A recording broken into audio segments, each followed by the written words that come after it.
अस्सलाम वालेकुम गाइस, मेरा नाम इकराम खान और आप देख रहे हैं एक्सेल पावरफुल चैनल। आज हमारी क्लास नंबर 23 और हमारा टॉपिक है how to create marksheet in Excel. यानी कि एक्सेल में हम मार्कशीट किस तरीके से बना सकते हैं। तो चलते हैं कंप्यूटर स्क्रीन की तरफ। लेकिन कंप्यूटर स्क्रीन की तरफ जाने से पहले जिन लोगों ने मेरे चैनल को अभी सब्सक्राइब नहीं किया वो मेरे चैनल को सब्सक्राइब कर दे और साथ बेल आइकन को भी पुश कर दे ताकि मेरी हर आने वाली वीडियो आपको बआसानी मिल सके। तो चलते हैं कंप्यूटर स्क्रीन की तरफ। तो गाइज हम कंप्यूटर स्क्रीन पर आ चुके हैं। आज हमारी क्लास नंबर 23 और हमारा टॉपिक है how to create proper marksheet in Excel. यानी कि एक्सेल में हम प्रॉपर मार्कशीट किस तरीके से बना सकते हैं। तो उसके लिए मैंने एक टेबल को पहले से लेआउट कर लिया है। तो इसमें मैंने सीरियल नंबर लगा दिए हैं, रोल नंबर लिख दिया है। आप इधर GR नंबर लिख सकते हैं या स्टूडेंट्स के ID जो होती है वो आप लगा सकते हैं। उसके बाद नेम्स आ जाएगा, फादर्स नेम, और यहाँ पे मैंने सब्जेक्ट लिख दिए हैं जिन जिन सब्जेक्ट में उन्होंने एग्ज़ाम दिया है। यहाँ पे मैंने लिख दिया उर्दू, इंग्लिश, मैथ, कंप्यूटर और इस्लामियात। और यहाँ पे आगे इनके टोटल मार्क्स आ जाएंगे, ऑब्टेन मार्क्स। अब हमने परसेंटेज निकालनी है, ग्रेड, और उसके बाद हमने एंड पे उसका रिजल्ट निकालना है कि पास है या वो फेल है। तो ये हम एक क्लास का अभी बना रहे हैं मार्कशीट। तो हमने सिर्फ BCom पार्ट 1 की क्लास का बनाना है। उसमें मैंने टीचर्स का नाम लिख दिया है कि टीचर नेम प्रोफेसर शहजाद, और यहाँ पे मैंने डेट मेंशन कर दी है। और पाक कॉलेज का हम जो है ना वो मार्कशीट बना रहे हैं या हम क्लास की रिपोर्ट बना रहे हैं। तो ये टेबल मैं पहले से इसलिए स्टूडेंट बना देता हूँ ताकि मेरी क्लास जो है ना वो ज़्यादा लेंथी ना हो।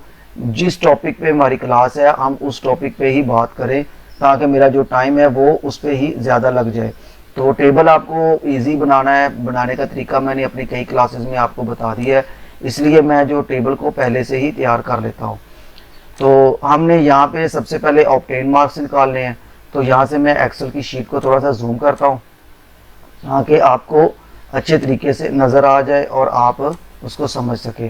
तो यहाँ पे हमने सबसे पहले जो है ना वो ऑब्टेन मार्क्स निकालने हैं। तो ऑब्टेन मार्क्स निकालने के लिए मैं यहाँ पे लिखूँगा इज इक्वल टू, उसके बाद मैं यहाँ पे लिखूँगा सम का फार्मूला, और उसको मैं ब्रैकेट को ऑन करके उर्दू के मार्क्स से लेकर इस्लामिया तक को मैं हाईलाइट करके ब्रैकेट को ऑफ करके इंटर करूँगा। तो यहाँ पे मेरा जो है ना वो ऑब्टेन मार्क्स जो है ना वो मेरे सामने आ गए हैं। इसको मैं नीचे की तरफ ड्रैग करके सबके ऊपर अप्लाई कर दूंगा, और इस फार्मूले में जो एरर आया उसको मैं इग्नोर कर दूंगा।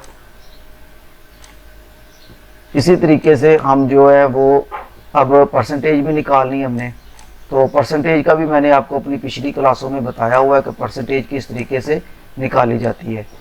तो यहाँ पे मैं सबसे पहले परसेंटेज के कॉलम को सभी को सिलेक्ट करने के बाद उसको मैं परसेंटेज का साइन लगा देता हूँ। उसके बाद यहाँ पे मैं लिखूँगा is equal to. Is equal to लिखने के बाद मैं ऑब्टेन मार्क्स डिवाइड कर दूंगा किसके साथ, टोटल मार्क के साथ, और जैसे मैं इंटर करूँगा तो यहाँ पे इसकी परसेंटेज सामने आ जाएगी। तो इस परसेंटेज को मैं ऊपर से लेकर नीचे की तरफ ड्रैग करूँगा तो ये सभी के ऊपर अप्लाई हो जाएगी। तो इस तरीके से मेरी ऑब्टेन मार्क्स भी आ गए हैं, और अब मैंने इनका जो परसेंटेज है वो भी मैंने निकाल ली है। तो अब हमने इधर निकालना है ग्रेड, और यहाँ पे हमने मालूम करना है रिजल्ट। तो इधर रिजल्ट मालूम करने के लिए हमने यहाँ पे कुछ कंडीशन लगानी है। तो कंडीशन लगाने के लिए मैं यहाँ पे दो सेल्स को मर्ज करता हूँ, और यहाँ पे मैं लिखता हूँ, यहाँ पे हम रूल लगा देते हैं, रूल्स नंबर 1। अच्छा जी, रूल्स नंबर 1 हमने क्या लगाना है, वो हमने ये लगाना है कि लेस देन 33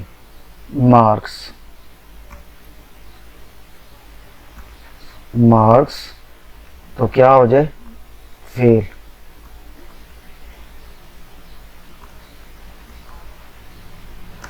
अगर किसी बच्चे के नंबर किसी भी पेपर में से 33 से कम है तो वो फेल हो जाए। तो चाहे उसका परसेंटेज जितनी भी हो, उसकी चाहे परसेंटेज जो है वो 80% है या 80% से कम है, 70% है या 70% से ज़्यादा है, लेकिन अगर वो किसी एक पेपर में भी उसके मार्क्स जो है वो 33 से कम है तो वो क्या हो जाए, वो फेल हो जाए। मैं इधर से इसको थोड़ा सा रिमूव करता हूँ और इसको मैं अनमार्ज करके यहाँ पे मैं लिखता हूँ ताकि जो ना वो आपको अच्छे तरीके से नज़र आ सके।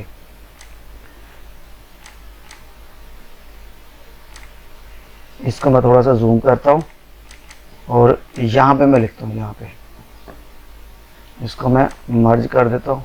मर्ज करने के बाद यहाँ पे लिख देते हैं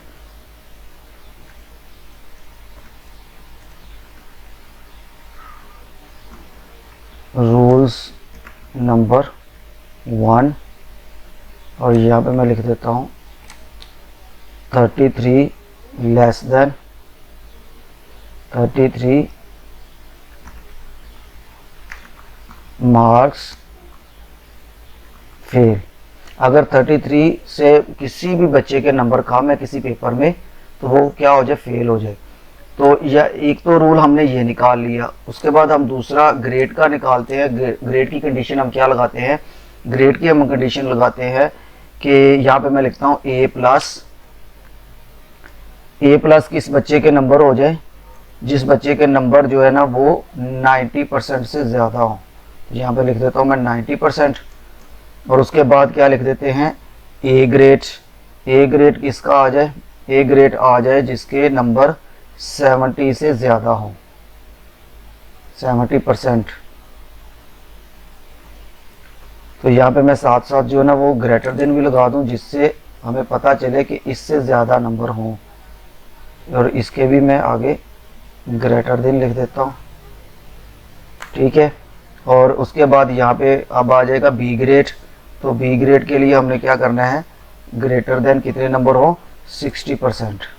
60% से ज़्यादा नंबर जिसकी हो वो बी हो जाए ग्रेड उसका, और सी आ जाए किसका, जिसके ग्रेटर देन 50% से ज़्यादा। और डी ग्रेड किसका आ जाए, डी ग्रेड आ जाए जिसके 50% से कम, लेस देन 50%। तो इस तरीके से हमने ये ग्रेड भी जो है ना वो उसको भी हमने निकाल लिया है। इनको मैं बॉर्डर लगा देता हूँ और इसको मैं थोड़ा सा जो है ना वो कलर दे देता हूँ ताकि ये वाज़िया नज़र आए कि हमें इन कंडीशन में काम करना है। इसको मैं कलर थोड़ा सा डिफरेंट दे देता हूँ। अच्छा जी, रूल नंबर हमारा 1 क्या है, रूल नंबर 1 हमारा ये है कि जिस बच्चे के इन पेपरों में से किसी के पेपर में भी उसके 33 नंबर से कम है तो वो फेल हो जाए, चाहे उसका ग्रेड ए बनता है, चाहे उसका ग्रेड बी बनता है, चाहे उसका ए प्लस ग्रेड बनता है। लेकिन अगर वो किसी एक पेपर में भी फेल है, तो अगर वो 33 नंबर से कम है तो वो फेल हो जाए। तो उसके लिए हम यहाँ पे निकालेंगे सबसे पहले ग्रेड। तो ग्रेड जो है ना वो मैंने आपको पिछली क्लास में बताया था, अपनी लास्ट क्लास में। जिन स्टूडेंट्स ने ग्रेड का मेरा क्लास नहीं देखी वो मेरी पिछली क्लास 22 क्लास को जो है ना वो देख सकता है। उसमें आप मेरी ग्रेड के मुतलका बड़ी डिटेल के साथ क्लास हुई है। तो यहाँ पे हमने ग्रेड निकालना है। ग्रेड मैंने आपको दो तरीके से भी बताया, ऑब्टेन तरीके से भी हम निकाल सकते हैं और परसेंटेज तरीके से भी निकाल सकते हैं। तो यहाँ पे मैं परसेंटेज के तरीके से ग्रेड निकालता हूँ। तो यहाँ पे लिखते हैं सबसे पहले इज इक्वल टू, उसके बाद यहाँ पे मैं लिखता हूँ आई एफ इफ, उसके बाद मैं ब्रैकेट को ऑन करके, तो हमने परसेंटेज के तरीके से अगर मालूम करना है तो मैं परसेंटेज के कॉलम को सिलेक्ट करूँगा। तो मैंने जैसे सिलेक्ट किया उसके बाद यहाँ पे मैं लिखूँगा ग्रेटर देन किससे हो जाए, 90%, ठीक है। तो यहाँ पे मैं लिख दूंगा 90%। अगर 90% से ज़्यादा मार्क्स हैं तो क्या हो, उसका ग्रेड आ जाए ए प्लस। तो यहाँ पे ए प्लस डबल कोटेशन के साथ मैं इसको ऑफ कर दूंगा। अब मैं दोबारा से लगाऊंगा कोमा, ठीक है। कोमा लगाने के बाद फिर से मैं परसेंटेज के कॉलम को सिलेक्ट करूंगा और उसके बाद यहाँ पे मैं लिख दूंगा ग्रेटर देन किससे हो जाए, अब 70% से। अगर 70% से ज़्यादा नंबर हैं, यहाँ पे परसेंटेज का साइन इन हमने लाजमी लगाना है। उसके बाद कोमा, फिर डबल कोटेशन के साथ यहाँ पे क्या लिख देना है मैंने, ए, और डबल कोटेशन के साथ इसको मैंने क्लोज करना है। उसके बाद फिर से कोमा और यहाँ पे मैंने लगाना है यहाँ पे हमने इफ़ का फार्मूला यूज़ नहीं किया। यहाँ पे हम लिखेंगे आई एफ इफ़, उसके बाद मैं ब्रैकेट को ऑन करूँगा, फिर मैंने ये चीज़ करनी है। अगर यहाँ पे मैंने आई एफ नहीं लिखता और ये ब्रैकेट को ऑन ना करता तो मेरा फार्मूला जो है ना वो काम नहीं करना था। तो यहाँ पे हमने दोबारा से लिखना है आई एफ इफ़, उसके बाद ब्रैकेट को मैंने ऑन करना है और फिर से मैंने परसेंटेज के कॉलम को सिलेक्ट करना है। उसके बाद ग्रेटर देन किससे के साथ करना है, पहले मैंने 70 किया था, अब मैंने 60 करना है। तो यहाँ पे मैं लिख दूंगा 60%, कॉमा डबल कोटेशन के साथ कितना आ जाए, बी ग्रेड। तो यहाँ पे बी लिखने के बाद जो मैंने डबल कोटेशन के साथ इसको भी क्लोज करके फिर से कॉमा और यहाँ पे मैं लिखूंगा IF इफ, ब्रैकेट को फिर से ऑन करूंगा और परसेंटेज को मैं फिर से सिलेक्ट करूंगा और उसके बाद मैंने क्या करना है, ग्रेटर देन किससे हो जाए, 50% से, 50%। उसके बाद क्या करना है हमने, कॉमा डबल कोटेशन के साथ यहाँ पे लिख देना है हमने C और डबल कोटेशन के साथ हमने इसको क्लोज करना है और अब हमने लास्ट में हमने फिर फार्मूला अप्लाई करना है, कॉमा IF इफ, उसके बाद मैंने ब्रैकेट को ऑन करना है और मैंने सिलेक्ट करना है अपने परसेंटेज कॉलम को और यहाँ पे मैंने कर देना है लेस देन कितने से हो जाए, 50% से। तो वो उसका क्या ग्रेड आ जाए, उसका आ जाए ग्रेड D। तो डबल कोटेशन के साथ मैं यहाँ पे लिख दूंगा D और डबल कोटेशन के साथ इतनी ब्रैकेट है हमारी, 1 2 3 4 5। तो यहाँ पे मैं 5 ब्रैकेट से शिफ्ट के साथ बंद कर दूंगा, 1 2 3 4 5। और जैसे मैं एंटर करूंगा तो आप देखें यहाँ पे मेरा ग्रेड आ गया C। तो C ग्रेड मेरा क्यों आया है, C ग्रेड इसलिए आया क्योंकि मैंने यहाँ पे लिखा हुआ है कि 50% से जिसके नंबर ज़्यादा है उसका ग्रेड ज़्यादा C आ जाए। तो इसके परसेंटेज कितनी आई है, 59। तो यहाँ से मैं इसको पकड़कर नीचे की तरफ ड्रैग कर दूंगा तो ये सभी के ऊपर जो है ना वो मेरा फार्मूला अप्लाई हो जाएगा और इसमें जिसका जितना ग्रेड है वो ग्रेड मेरे सामने आ जाएगा। तो इसमें जो है ना C ग्रेड किसका आया, इसका आया। अब इसमें A ग्रेड किसका आया, वो A ग्रेड आया है ये स्टूडेंट्स का, इसका ग्रेड A क्यों आया, इसके परसेंटेज कितने हैं, 80%। तो मैंने यहाँ पे क्या लिखा हुआ, 70% से जिसके नंबर ज़्यादा है। तो इसमें A+ ग्रेड किसका भी, किसी का भी नहीं है क्योंकि मैंने कंडीशन क्या दी है, मैंने कंडीशन दी है कि 90% से ज़्यादा नंबर जिसके उसका A+ आ जाए। तो यहाँ पे जो है ना वो किसी के भी ना A+ नहीं आया तो हम किसी एक बच्चे के नंबर को जो ना वो ज़्यादा कर देते हैं ताकि हमारा जो है ना वो A+ ग्रेड हो जाए। तो यहाँ पे मैं इसके नंबर को भी मज़ीद और इंक्रीज़ कर देता हूँ और यहाँ पे देखिए आप, अब उसका A ग्रेड हो गया और यहाँ पे मैं इसको 80 नंबर और कर देता हूँ और इसके नंबर जो ना वो 90 कर देता हूँ और यहाँ पे इसका नंबर भी मैं 95 कर देता हूँ और इधर भी इसके नंबर और मज़ीद बढ़ा देते हैं, यहाँ पे भी मैं 90 कर देता हूँ और इसके भी 90 कर देते हैं। अभी भी हमारा ग्रेड जो है ना वो 90% से ज़्यादा नहीं गया तो इसके मैं 80 कर देता हूँ, इसके भी 90 कर देते हैं। तो देखिए जैसे इसका 91% आई है तो हमने यहाँ पे कंडीशन क्या लगाई हुई है, 90% से जिसके नंबर ज़्यादा वो A+ हो जाए। इसका क्या हो गया, 91। अब मैंने जैसे नंबर को इंक्रीज़ किया है सभी सब्जेक्ट में तो उसके नंबर कितने हो गए, 91। तो उसका A+ आ गया। अब यहाँ पे हमने मालूम करना है रिजल्ट।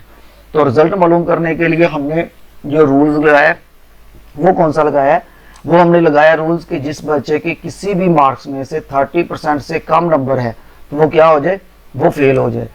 और अगर उसके 33% से ज़्यादा है तो सभी सब्जेक्ट में उसका पास होना ज़रूरी है। लेकिन अगर वो किसी एक सब्जेक्ट में भी 33 नंबर से कम लेता है तो वो क्या हो जाए, फेल हो जाए। तो यहाँ पे मैंने इस एक्सेल की शीट को थोड़ा सा और जूम कर दिया है ताकि आप इसको अच्छे तरीके से समझ सके। तो यहाँ पे मैं लिखता हूँ इज इक्वल टू लगाने के बाद सबसे पहले हमने क्या लिखना है, यहाँ पे हमने लिखना है IF इफ, उसके बाद मैंने ब्रैकेट को ऑन करना है। यहाँ पे आपने गौर से देखना है स्टूडेंट, सबसे पहले हमने क्या लिखना है, सबसे पहले हमने उर्दू वाले मार्क्स को उठाना है। तो उर्दू वाले मार्क्स को हमने उठाया तो उसके बाद हमने क्या करना है, उसके बाद मैंने यहाँ पे लिखना है लेस देन कितना, 33। तो उसके बाद मैंने कॉमा लगाना है और डबल कोटेशन के साथ क्या लिख देना है कि इस नंबर से अगर कम है तो क्या हो जाए, फेल। और उसके बाद डबल कोटेशन के साथ इसको मैंने बंद करना है और फिर से कॉमा लगा के मैंने फिर से फार्मूला अप्लाई करना है IF इफ। उसके बाद मैंने ब्रैकेट को ऑन करना है। अब मैंने किसको उठाना है, अब मैंने इंग्लिश के मार्क्स को लेना है। तो इंग्लिश के मार्क्स में को मैंने क्लिक करना है। तो उसके बाद मैंने क्या करना है, लेस देन कितने, 33। उसके बाद कॉमा फिर डबल कोटेशन के साथ अगर इस नंबर से कम है तो क्या हो जाए, फेल। उसके बाद फिर से मैंने डबल कोटेशन के साथ कॉमा और उसके बाद मैंने यहाँ पे लिखना है IF इफ। उसके बाद मैंने ब्रैकेट को फिर से ऑन करना है। मैंने पहले किसको उठाया था, उर्दू, इंग्लिश। अब मैंने किस कॉलम को लेना है, मैथ। तो मैथ वाले कॉलम को मैंने सिलेक्ट करना है, लेस देन कितना, 33 कॉमा डबल कोटेशन के साथ मैंने ऑन करना है और यहाँ पे मैंने लिख देना है फेल। और डबल कोटेशन के साथ इसको मैंने बंद करना है। उसके बाद मैंने कॉमा फिर लगाना है और उसके बाद अगेन लिखना है आई एफ इफ, ब्रैकेट को मैंने ऑन करना है। अब मैंने किस सब्जेक्ट को उठाना है, कंप्यूटर, तो कंप्यूटर वाले सब्जेक्ट को मैंने ऐसे उठा के उसके बाद लेस देन किससे 33 और कॉमा डबल कोटेशन के साथ यहाँ पे मैंने लिख देना है फेल और डबल कोटेशन के साथ इसको भी मैंने क्लोज कर देना है। उसके बाद फिर से कॉमा। अब लास्ट पे हमारा कितने सब्जेक्ट हो गए हमारे, उर्दू, इंग्लिश, मैथ, कंप्यूटर, और अभी किसका पूछना है हमने, इस्लामियात का। तो यहाँ पे मैंने लिखना है आई एफ इफ, ब्रैकेट को मैंने ऑन करना है। अब मैंने सिलेक्ट करना है इस्लामियात को और यहाँ पे मैंने लेस देन कर देना है 33। तो इसके नंबर इस्लामियात के भी अगर 33 नंबर से कम है तो क्या हो जाए, डबल कोटेशन के साथ फेल, कॉमा लगाना है, उसके बाद डबल कोटेशन और यहाँ पे लिख देना है फेल और डबल कोटेशन के साथ इसको मैंने क्लोज करके यहाँ पे मैंने कॉमा लगाना है।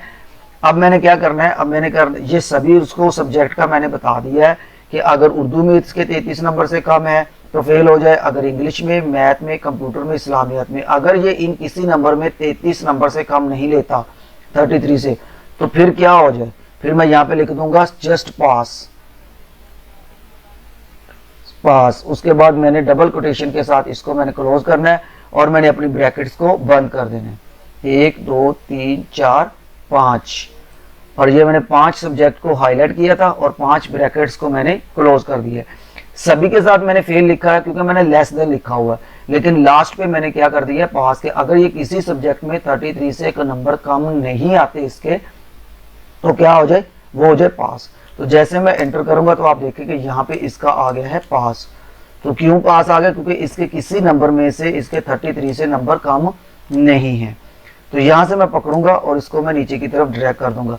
अगर इसके नंबर किसी एक सब्जेक्ट में भी 33 नंबर से कम होते तो ये फेल हो जाता। तो यहाँ पे ये देखिए, ये एक सब्जेक्ट, एक स्टूडेंट जो है ना वो फेल हो रहा है।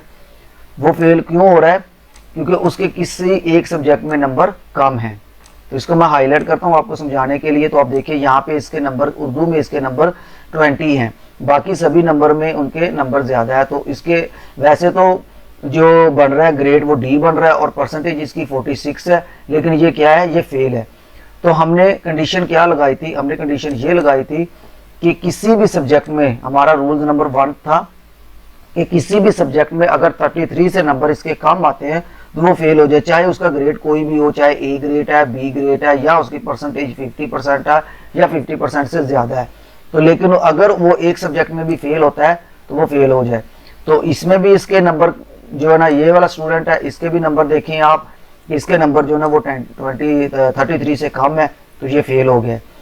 तो अब यहाँ पे हम क्या करते हैं, अब मैं ये करता हूँ कि मैं इन सभी को सिलेक्ट करता हूँ और सिलेक्ट करने के बाद मैं कंडीशन रूल में जाना है, होम में जाना है, होम में कंडीशनल फॉर्मेटिंग में, उसके बाद हाईलाइट सेल्स रूल्स में जाना है और यहाँ पे हमने जाना है टेक्स्ट दैट, ये टेक्स्ट दैट कंटेन्स पे क्लिक करना है आपने और यहाँ पे लिख देना है आपने फेल। तो यहाँ पे मैंने फेल लिखने के बाद यहाँ से मैंने कलर को चॉइस करना है, तो मैंने इसी कलर को चॉइस कर लिया है। उसके बाद मैंने ओके किया है। तो देखिए जो जो बच्चा फेल हुआ है उसको उसने हाईलाइट कर दिया, उसको रेड कलर के साथ उसने जो है ना वो हाईलाइट कर दिया कि ये बच्चे फेल है। तो इसी तरीके से मैं इधर से दोबारा से सिलेक्ट करता हूँ। सिलेक्ट करने के बाद कंडीशनल फॉर्मेटिंग रूल्स और टेक्स्ट में आता हूँ और यहाँ पे मैं लिख देता हूँ पास। और पास लिखने के बाद यहाँ से मैं कलर चेंज कर देता हूँ, यहाँ पे मैं कलर लगा देता हूँ, ये पास का इधर से हम लगा देते हैं ये ग्रीन कलर। तो ग्रीन कलर लगाने के बाद मैं इसको ओके करता हूँ। तो ये देखिए कि जो बच्चे पास है वो मुझे वाज़ह तौर पर पता चल रहा है उनका ग्रीन कलर हो गया है और जो बच्चे फेल है उनका जो है ना वो रेड कलर है। इसी तरीके से मैं इन सभी जो सब्जेक्ट है उनको सिलेक्ट करता हूँ और सिलेक्ट करने के बाद कंडीशनल फॉर्मेटिंग में जाता हूं। अब मैंने यहाँ पे करना है क्या, पहले मैंने टेक्स्ट का किया था क्योंकि मैंने पास और फेल को हाईलाइट करना था। अब मैंने करना है नंबरिंग को। तो नंबरिंग को करने के लिए हम करेंगे लेस देन पे क्लिक। तो लेस देन पे क्लिक करने के बाद यहाँ पे मैं लिख दूंगा 33 कि जिन बच्चों के 33 से कम नंबर है वो हाईलाइट हो जाए। उसके बाद मैं ओके करूंगा तो आप देखें कि जिस जिस बच्चे के जो से सब्जेक्ट में उसके नंबर कम है वो 33 से कम है वो हाईलाइट हो गया। अब यहाँ पे मैं किसी एक बच्चे के नंबर और मजीद कम करके आपको दिखाता हूँ। तो मैं ये करता हूँ कि यहाँ पे मैं इसके नंबर कर देता हूँ 25। तो जैसे मैं एंटर करूँगा तो आप देखिए ये बच्चा फेल हो गया और यहाँ पे इसके 22 मार्क्स मैंने कर दिए हैं। इसलिए मैंने 22 मार्क्स किए हैं ताकि ये फेल का पता चल सके कि हमारा फार्मूला जो वो काम कर रहा है, कि हमारा एक कंडीशन है, हमारा रूल्स है कॉलेज का कि अगर किसी एक पेपर में भी बच्चा फेल होता है तो वो फेल कहलाया जाएगा, चाहे उसका ग्रेड कोई भी बनता है, चाहे उसका ग्रेड सी बनता है। उसकी इसके देखे नंबर कितने बन रहे हैं, 58 नंबर बन रहे हैं परसेंटेज के हिसाब से, लेकिन ये एक सब्जेक्ट में फेल हो गया मैथ में, तो इसलिए इसको फेल करार दे दिया। अच्छा, एक बात मैं आपको बताऊं कि मैंने लास्ट क्लास गुजरी उसमें पास और फेल का फार्मूला बताया। वो हमने फार्मूला टोटल मार्क्स पर बताया था कि टोटल मार्क्स पर हमने निकाला था, ठीक है। आज हमने पास और फेल का फार्मूला जो डील किया है वो हमने किया है अलहदा सब्जेक्ट पे डील किया है। जो हमारी लास्ट क्लास थी उसमें वो हमारी ऑब्टेन मार्क्स पर थी। ऑब्टेन मार्क्स चाहे जितने भी आए वो पास है या फेल है, चाहे उसके 60% से ऊपर है चाहे 60% से नीचे हैं, तो वो पास है या फेल है, लेकिन वो हमने निकाला था ऑब्टेन मार्क्स पे। आज हमने जो फार्मूला निकाला है, इस बात को आपने ज़हन में रखना है कि मार्कशीट जब बनाई जाती है तो वो अलहदा सब्जेक्ट के ऊपर हमने डील किया है कि अगर उनकी एक कंडीशन है कॉलेज की कि अगर वो एक सब्जेक्ट में भी फेल होता है तो वो फेल हो जाएगा, अगर उसका सभी सब्जेक्ट में पास होना ज़रूरी है, अगर उसने पास होना है। तो उन्होंने एक सब्जेक्ट कंडीशन दी है कि 33 से कम जिन बच्चों के नंबर है, चाहे वो किसी एक पेपर में भी आ जाए तो वो फेल हो जाएगा, चाहे उसकी परसेंटेज बनती है 68 बनती है, चाहे 60 बनती है, चाहे 50 बनती है, लेकिन वो क्या हो जाए, वो फेल हो जाए अगर वो एक सब्जेक्ट में भी फेल हो गया। तो इस तरीके से आप देखें कि जो जो बच्चे जिस जिस सब्जेक्ट में फेल है उसमें उसको इधर से हाईलाइट कर दिया, और इधर भी देखें आप, अगर इसके 20 नंबर है यानी कि 33 से कम आ गए तो ये फेल हो गया, इसके भी कम नंबर आ गए 33 से 25 है, ये फेल हो गया। ये बच्चा किसी सब्जेक्ट में फेल नहीं हुआ तो यहाँ पे ये पास है, ये बच्चा भी किसी सब्जेक्ट में फेल नहीं हुआ तो ये पास है। इसी तरीके से हम जो है वो मार्कशीट निकालते हैं। तो उम्मीद है कि आपने आज मेरी रिजल्ट का जो मैंने मार्कशीट बनाकर आपको दिखाई है, आपने इसको अच्छे तरीके से समझा होगा। तो आज हमने सीखा कि एक्सेल में मार्कशीट किस तरीके से बनाई जाती है। मैंने आपको अपनी पिछली लास्ट क्लास में ऑब्टेन मार्क्स, परसेंटेज और ग्रेड के जरिए रिजल्ट निकालने का तरीका बताया कि पास या फेल को किस तरीके से मालूम किया जाता है। आज की क्लास में मैंने आपको बताया कि अलग-अलग सब्जेक्ट के ऊपर हम किस तरीके से रिजल्ट मालूम कर सकते हैं कि पास या फेल को मालूम कर सकते हैं। किसी कॉलेज या स्कूल का रूल्स है कि अगर किसी बच्चे के 33 से कम नंबर है, चाहे उसका ग्रेड कोई भी बनता हो, चाहे उसकी परसेंटेज कोई भी बनती हो, लेकिन अगर उसके मार्क किसी एक सब्जेक्ट में भी 33 से कम है तो वो उसको फेल करार देते हैं। तो अगर इस तरीके से हमने रिजल्ट मालूम करना है तो किस तरीके से मालूम कर सकते हैं। तो अगर मेरी वीडियो आपको पसंद आए तो मेरी वीडियो को लाइक करें, शेयर करें और मेरे चैनल को सब्सक्राइब करें ताकि मेरी हर आने वाली वीडियो आपको आसानी मिल सके। तो बहुत जल्द मिलते हैं एक नई क्लास में एक नए टॉपिक के साथ। तब तक के लिए इजाजत दें। अल्लाह हाफिज।